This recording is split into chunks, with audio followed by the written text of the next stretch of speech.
हुजूर ने पूछा एक दफा सहाबा से, तुम जानते हो मुफलिस कौन है, मतलब गरीब कौन है? सहाबा ने जवाब दिया कि हुजूर हम उस शख्स को मुफलिस समझते हैं जिसके पास दिनार और दिरहम नहीं है, मतलब मालो दौलत पैसा नहीं है। हुजूर पाक सल्लल्लाहु अलैहि वसल्लम ने फरमाया, नहीं, मेरी उम्मत का मुफलिस वो होगा बहुत सी नमाजें लेकर आएगा, बहुत से हज लेके आएगा, बहुत से रोजे लेके आएगा और बहुत से उम्रे भी लेके आएगा, लेकिन उस शख्स ने फला शख्स को गाली दी थी, फला शख्स का माल खाया था, फला शख्स पे तोहमत लगाई थी, और फिर उसके बाद सारे दावेदार आ जाएंगे अल्लाह के सामने और अल्लाह से कहेंगे इस शख्स ने मेरे साथ ये मामला किया। और फिर उसके बाद अल्लाह ताला कहेंगे ठीक है, इसकी नमाजें, इसके रोजे, इसके हज, इसकी ज़कात, इसके उम्रे सारे डिवाइड हो जाएंगे उन लोगों में जिसके साथ इसने ज्यादती की थी, गलत काम किया था, गलत मामला किया था, किसी का पैसा, ज़मीन या कुछ भी हड़पा था, हक मारा था किसी का,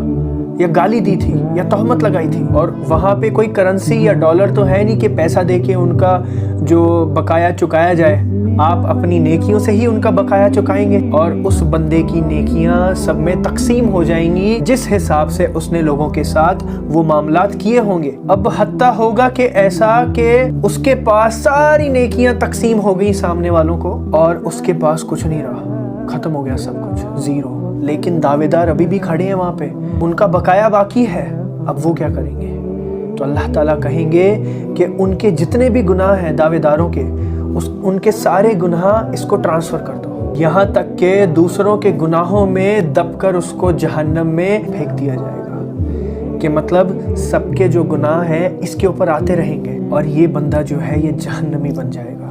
अल्लाह अकबर, अल्लाह ताला का इंसाफ। तो आप देख लीजिए एक इंसान अगर कितने सारे अच्छे काम कर रहा है, लेकिन अगर वो किसी के साथ कुछ बुरा कर रहा है, उसको उसका हिसाब चुकाना पड़ेगा उन अच्छे कामों से आखिरत में। तो ये आप सबके लिए एक समझने की बात है कि इस चीज़ को अच्छे से समझें और अपनी लाइफ में किसी का माल ना हड़पें, ना किसी को तकलीफ़ दें, ना किसी को गाली दें। गाली देना आजकल फैशन बन गया है, थोक के बाहों में गाली दी जाती है। तो वो जो गाली है आपको उस दिन पता चलेगी जब आप क़यामत में अल्लाह के सामने खड़े होंगे और आपकी नेकी ट्रांसफ़र की जा रही होगी। ठीक है जी, अस्सलामु अलैकुम।